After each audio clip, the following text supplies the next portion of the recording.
러시아는 엄청난 부자가 될 기회가 있었습니다. 하지만 그 막대한 돈을 죄다 전쟁터에 쏟아붓고 있죠. 사람을 죽이는데 국고를 탕진하다니 도저히 상식적으로 이해가 안 갑니다. 블라디미르 푸틴은 집권 역사상 가장 끔찍한 군사적, 경제적 복합 위기를 맞닥뜨렸습니다. 여기저기서 동시에 경고음이 울리고 균열이 가기 시작했습니다.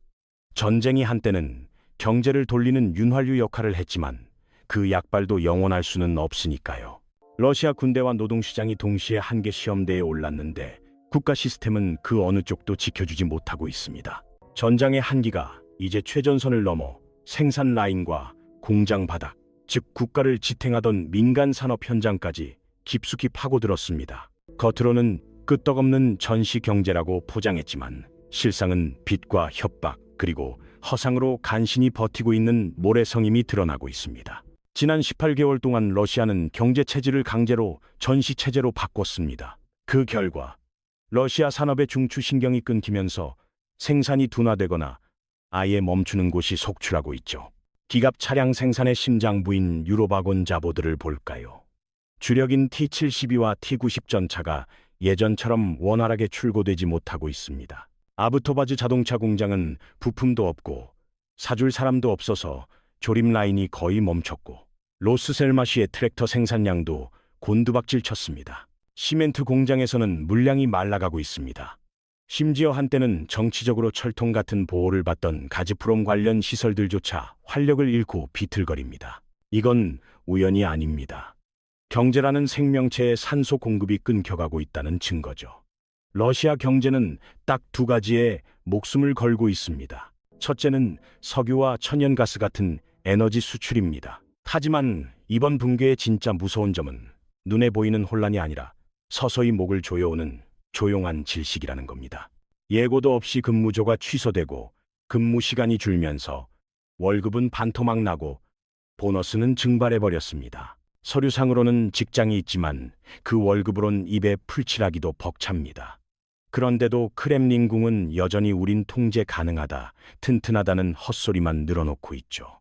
나라의 가장 깊은 곳에서부터 소리 없는 붕괴가 퍼지고 있습니다. 이건 전장에서 포탄이 터지는 것보다 훨씬 더 치명적인 징조입니다. 이 몰락을 상징적으로 보여주는 곳이 바로 우랄바곤자보드입니다. 이론상 절대 무너져선 안 될 성역이자 T-90M 같은 최신형 전차를 만드는 곳이죠. 정권의 생명보험이나 다름없던 이 공장의 철벽 너머엔 지금 생산의 열기 대신 공포만이 가득합니다. 경영진은 최적화니 효율하니 하는 그럴싸한 말 뒤에 숨지만 현실은 누가 봐도 명백합니다. 전체 인력의 10%에 달하는 수천 명이 잘려나가고 있고 2026년 2월까지 해고가 이어질 예정입니다.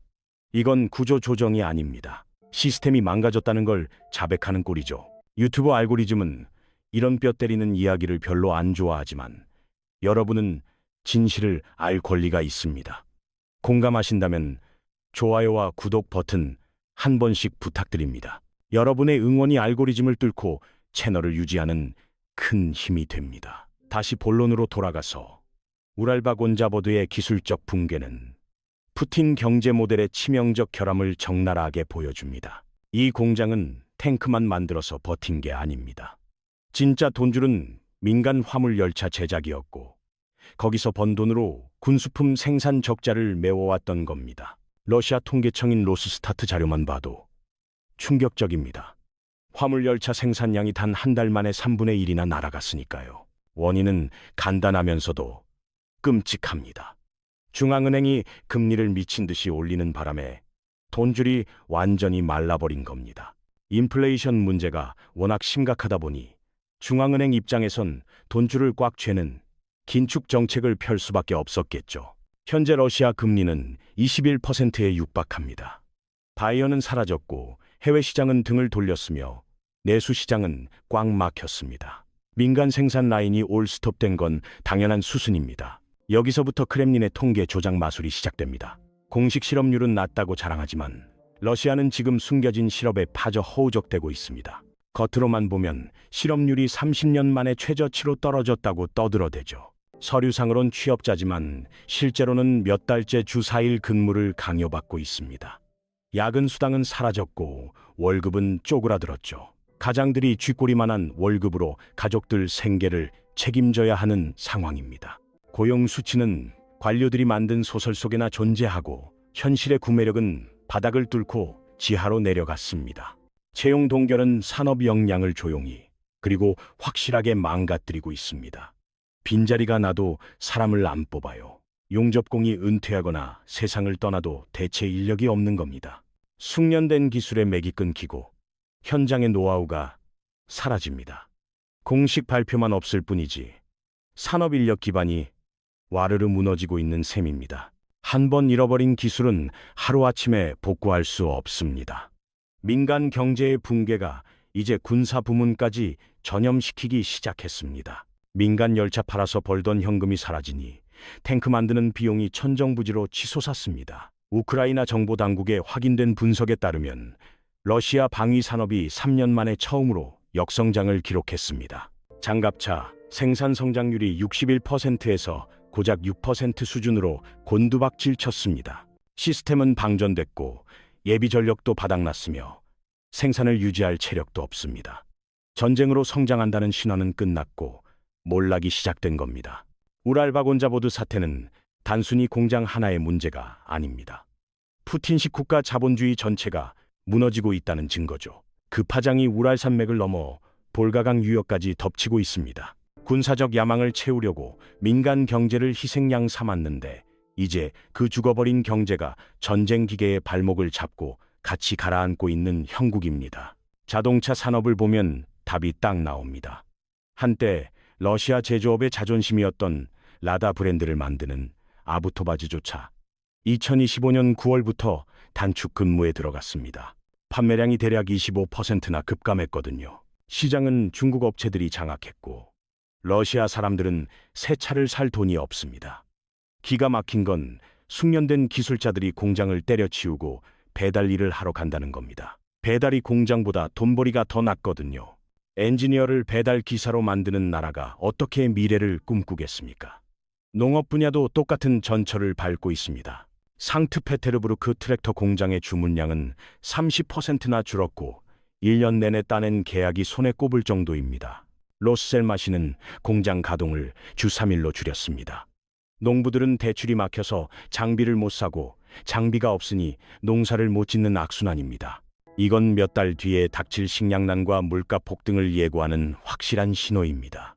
건설 현장도 멈췄고 시멘트 공장들도 줄줄이 문을 닫고 있습니다. 탄광들이 줄줄이 문을 닫고 있습니다. 쿠즈바스 지역에서만 올해 들어 벌써만 9천 명의 광부가 일자리를 잃고 거리로 내몰렸습니다. 당장 먹고 자는 생존 문제가 시급한데 정치인들의 그럴싸한 연설이 텅 빈 냉장고를 채워주진 못합니다. 지금 전국적으로 수백만 명이 겉으론 멀쩡해 보여도 속으로는 빈곤에 피해서 허덕이고 있습니다. 어제까지는 평범한 직장인이었지만 오늘은 생계의 벼랑 끝에 서 있는 신세가 된 거죠. 엎친 데 덮친 격으로 연료 위기까지 닥쳐와 서민들의 숨통을 조이고 있습니다. 우크라이나의 정유시설 타격 이후 물류비가 천정부지로 치솟았고 안정적인 운송과 에너지 공급이 생명줄인 민간 사업자들은 그야말로 고사 직전입니다. 이번 경제 붕괴의 결정타, 가장 치명적인 뇌관은 바로 에너지 부문입니다. 러시아 국가 재정을 떠받치던 척추가 부러지고 있는 겁니다. 2025년 가스프롬의 대유럽 수출량은 44%나 급감했습니다. 이건 70년대 초반 수준으로 돌아간 건데 지금 러시아는 50년 전 소련 시절보다도 가스를 못 팔고 있다는 충격적인 사실입니다. 한때 1100억 큐빅미터를 호령하던 수출량이 이제는 고작 180억 수준으로 쪼그라들었습니다. 러시아가 휘두르던 에너지 패권이라는 칼날이 완전히 무뎌진 겁니다. 믿었던 중국은 구원투수가 아니었습니다. 철저히 실리만 챙겼죠. 원가에 가까운 헐값의 가스를 사들이며 러시아를 중국 산업을 위한 저렴한 에너지 하청기지로 전락시켜버렸습니다.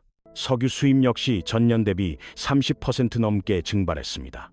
글로벌 공급은 넘쳐나는데 러시아는 울며 겨자 먹기로 가격을 깎아야만 겨우 사갈 사람을 찾을 수 있는 처지니까요. 나라 살림부, 즉 예산안을 보면 상황이 얼마나 심각한지 적나라하게 드러납니다. 2025년 재정 적자는 계획보다 5배나 폭등해 무려 6조 루블을 향해 치닫고 있습니다. 비상금이라 할 수 있는 국부펀드의 현금은 바닥을 드러내고 있고 부족한 돈은 세금을 올려 쥐어짜고 있습니다. 공공요금은 뛰는데 예산의 절반 가까이가 전쟁 비용과 빚 갚는 데 쓰이고 있죠. 전쟁이라는 괴물을 먹여 살리기 위해 교육, 의료, 인프라 같은 국가의 미래 자산이 텅텅 비어가고 있는 실정입니다. 치솟는 물가를 잡겠다며 중앙은행이 꺼내든 건 이른바 경제 항암 치료였습니다. 금리가 25%를 넘겼는데 이 정도면 서민 경제는 숨조차 쉴 수 없는 살인적인 수준입니다. 시중 대출 금리는 30%에 육박합니다. 이런 고금리를 버틸 수 있는 민간 기업은 세상에 없습니다. 인플레이션을 잡겠다고 쓴 약이 도리어 실물 경제를 박살내버린 꼴입니다. 이로 인해 러시아는 두 개의 세상으로 쪼개졌습니다. 방위 산업체들은 정부 돈으로 배를 불리며 임금 잔치를 벌이고 있지만 일반 시민들의 삶은 살인적인 물가와 물자 부족으로 처참히 무너졌습니다. 버터 도둑을 막으려 자물쇠를 채워 팔고 달걀은 이미 구경하기 힘든 귀한 몸이 됐습니다. 유제품 대란이 그 뒤를 잇고 있습니다. 정부가 발표하는 물가 지표는 가짜입니다. 실제 시장에서 느끼는 체감 물가는 기본 식료품만 해도 30에서 50%, 아니 그 이상 폭등했으니까요. 낡은 인프라는 위기에 기름을 붓고 있습니다. 배관이 터지고 난방이 끊기며 관리 소홀로 전력망까지 위태롭습니다. 지방정부 예산까지 탈탈 털어 전쟁 자금으로 쓴 탓입니다. 고장 나도 고칠 사람이 없고 부품은 수입 금지로 구할 수도 없습니다. 자원이 전선으로 쏠리는 동안 동네 전체가 얼어붙고 있죠. 미사일이 아니라 차가운 방바닥과 연체된 고지서의 형태로 전쟁이 안방까지 들이닥친 겁니다. 지금 눈앞에 벌어지는 일은 일시적인 경기 침체가 아닙니다. 국가 시스템 자체가 뿌리부터 붕괴하고 있다는 신호입니다. 대량 해고, 물가 폭발, 인프라 마비, 금융 질식. 이건 우연히 일어난 사고가 아닙니다.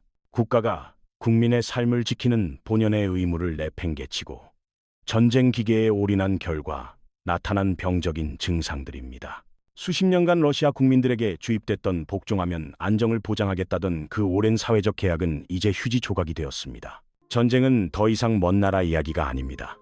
텅 빈 냉장고 속에 쌓여가는 청구서 위에, 그리고 정막만 흐르는 공장 안에 전쟁이 와 있습니다. 애초부터 지속 불가능한 도박이었습니다. 제 살을 깎아 전쟁 비용을 대는 짓을 영원히 할 수는 없습니다. 지금 펼쳐지는 광경은 혼란이 아니라 인과응보이자 필연적인 결과입니다. 시청해 주셔서 감사합니다.